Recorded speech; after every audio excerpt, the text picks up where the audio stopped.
ఇక phone tapping కేసులో నేడు సిట్ విచారణకు కేసీఆర్ హాజరు కానున్నారు. కాసేపట్లో ఎర్రవల్లి ఫామ్ హౌస్ నుంచి హైదరాబాద్ కు కేసీఆర్ కు రానున్నారు. ఈ సందర్భంలో తెలంగాణ భవన్ దగ్గర ఇక చాలా మంది కార్యకర్తలు అభిమానులు అందరూ అక్కడికి చేరుకున్నారు.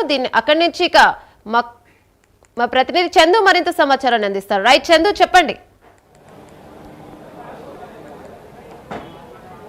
యమున, ఫోన్ ట్యాపింగ్ విచారణలో భాగంగా మాజీ ముఖ్యమంత్రి కేసీఆర్ ఎర్రవల్లి నివాసం నుంచి మరి కాసేపట్లో నందినగర్కి బయలుదేరి వస్తారు. ఇప్పటికే కేటీఆర్ నందినగర్ చేరుకున్నారు. తెలంగాణ భవన్కు భారీగా కార్యకర్తలంతా కూడా బయలుదేరి వస్తున్నారు. ప్రస్తుతం మనతో ఇదే అంశంపై మాట్లాడేందుకు బీఆర్ఎస్ లీగల్ సెల్ ప్రతినిధి లలితారెడ్డి ప్రస్తుతం మనతో ఉన్నారు. మేడం, చెప్పండి, ఈరోజు సిట్ నోటీసులు ఎలా చూస్తారు?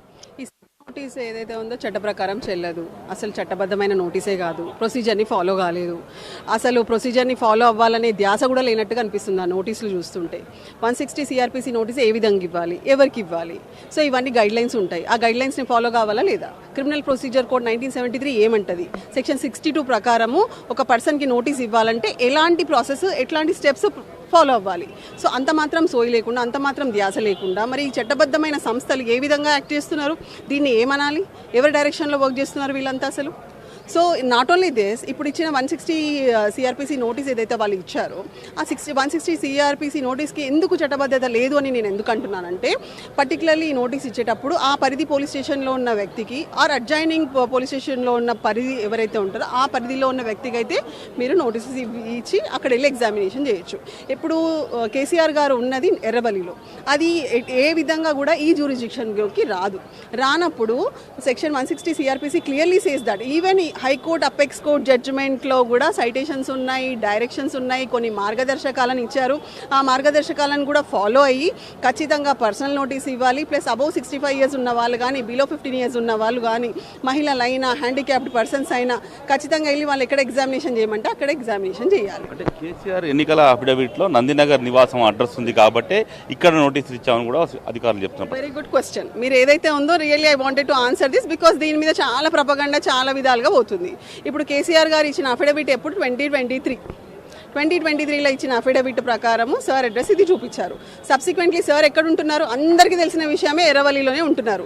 Not only that, first notice ఇచ్చారు. మీరు ఇచ్చినప్పుడు ఒక రిప్లై ఇచ్చారు. 29th January రోజు ఒక రిప్లై ఇవ్వడం జరిగింది. అందులో చాలా క్లియర్గా మెన్షన్ చేశారు కేసీఆర్ గారు, నేను ఉండే నివాస స్థలం ఇది, ఇప్పటి నుంచి all further communication must be served on only on this address అని చాలా క్లియర్గా చెప్పారు. చెప్పిన తర్వాత మీకు ఆ ముండి వైఖరి ఎందుకు? చెప్పారు కదా ఆల్రెడీ, నేను ఈ అడ్రస్లో ఉంటున్నాను, ఏ కమ్యూనికేషన్స్ అన్నా మీరు నాకు ఒకటి వచ్చి ఇవ్వండి, నేను చట్టాన్ని గౌరవిస్తాను, న్యాయస్థానాలను గౌరవిస్తాను, ఏది ఉన్నా కూడా మీకు కోఆపరేట్ చేస్తాను, వాట్ ఎవర్ ఏది ఉన్నా any notice may be served on this address only అని particularly sir has mentioned in his reply. So in spite of that they went upon to do this illegal activity. So అది ఒకటి చేశారు. ఇంకొక విషయం, సరే మనం అనుకుందాం అఫిడవిట్ ఏదో చెప్తున్నారు వాళ్ళు. వాట్ అబౌట్ హరీష్ రావు గారండి? హరీష్ రావు గారికి ఎక్కడ ఇచ్చారు మీరు నోటీసు? హరీష్ రావు గారు ఎలక్షన్ అఫిడవిట్లో ఏం అడ్రస్ ఉంది? సిద్దిపేట అడ్రస్ ఉంది. మీరు ఇంటికి ఎక్కడ పోయి ఇచ్చిండ్రు నోటీస్? ఇక్కడ హైదరాబాద్లో కోకపేటలోనే ఇచ్చారు కదా, ఎందుకు ఇచ్చారు మరి? అంటే మీరు మీ దాంట్లోనే డ్యూయల్ రోలా, ద్వంద్వ వైఖరినా? ఎందుకు? ఇది రాజకీయ కక్ష కాదా? అంటే మీరు ఇష్టం వచ్చినట్టుగా లాని మీరు ఏదైతే ఉందో వాళ్ళ ఇష్టం పద్ధతి ప్రకారం మార్చుకుంటూ పోతారా? రూల్ ఆఫ్ లా లేదా? రూల్ బై లా అంటే వాళ్ళే సృష్టించుకొని వాళ్ళే చేయాలనుకుంటున్నారా? ఇది ఖచ్చితంగా తప్పు. ఈ 2 నోటీసులు ఏదైతే సార్కి ఇచ్చారో చట్ట ప్రకారం చెల్లదు, ఖచ్చితంగా విషేట్ అయిపోతాయి ఇవి. అంటే గతంలో కేటీఆర్, హరీష్ రావు విచారణ సమయంలో అడ్వకేట్లను ఆ విచారణ ఆఫీస్కి ఎక్కడైతే ఉందో అక్కడ ఎలో చేయలేదు. ఇప్పుడు కేసీఆర్ గారి దగ్గర అడ్వకేట్లను అలో చేసే అవకాశం ఉందా? యాక్చువల్లీ ఖచ్చితంగా చేయాలి. అబౌవ్ 65 years ఉన్న వాళ్ళని ఒక అడ్వకేట్, ఇప్పుడు వేరే ఒక రీసెంట్ జడ్జిమెంట్స్ కూడా ఉన్నాయి, దాంట్లో కూడా ఏంటంటే దాంట్లో ఒక క్లియర్ ఒక పర్సన్ కూడా ఇట్లనే అవుతుంది. వీడి మూర్తి కేసు ఉంది.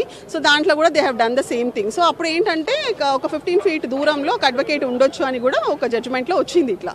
సో సార్కి ప్రొవైడ్ చేయొచ్చు. ఒక అడ్వకేట్ దూరంలో నిలబడి ఓన్లీ వాచ్ చేస్తారు కదా ప్రొసీడింగ్స్. భయపడేది ఏముంది వాళ్ళకి? అడ్వకేట్లకు ఎందుకు భయపడుతున్నారు? న్యాయస్థానాలకు ఎందుకు భయపడుతున్నారు? Phone tapping case Harish Rao గారి మీద కొట్టేసిండ్రు సుప్రీంకోర్టులో.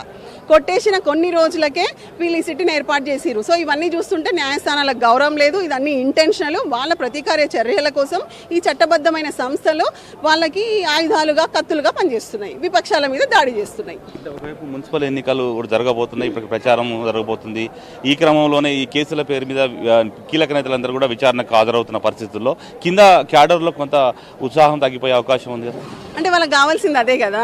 ఇది nothing but political strategy intentionally. ఇప్పుడు ఎలక్షన్ టైంలో ఏదో విధంగా కింద ఉన్న క్యాడర్, యూజువల్లీ కామన్ మ్యాన్ ఉంటారు, చాలా భయపడతారు, వాళ్ళకి లా తెలియదు ఏంటనేసి. సో ఈ విషయాలు చూపించి కేసీఆర్ సార్కి నోటీస్ ఇచ్చి ఇట్లా పిలిపిస్తున్నారు అంటే మీద ఎట్లా ఉంటుంది అనే ఒక భయం వాళ్ళలో కలిగించాలని ఎంతో మందిని కావాలని బైండ్ ఓవర్స్ చేయడము. వాళ్ళు ఏమంటారు బీఆర్ఎస్ పార్టీకి సంబంధించిన వాళ్ళు వెళ్ళి ఒకవేళ నామినేషన్ వేస్తే ఓన్లీ ముగ్గురిని అలౌ చేస్తారు. అదే కాంగ్రెస్ వాళ్ళు వస్తే మటుకు వందల మంది లోపలికి, అంటే 144 సెక్షన్ ఉన్నా కూడా వాళ్ళు వందల సంఖ్యలో తరలిస్తున్నారు. కన్సర్న్ పోలీసు వాళ్ళని ఆపట్లేదు, లోపలికి వచ్చిన రిటర్నింగ్ ఆఫీసర్ 10 మంది వచ్చినా ఆపట్లేదు. సో ఇలాంటి బయాస్డ్ ప్రాక్టీస్ వాళ్ళు చేస్తున్నారు. మొత్తం మీద చూసినట్టయితే Right. మొత్తం ఫామ్ హౌస్ నుంచి మరి కాసేపట్లో అయితే కేసీఆర్ బయలుదేరి రాబోతున్నారు. Right, thank you Chandu.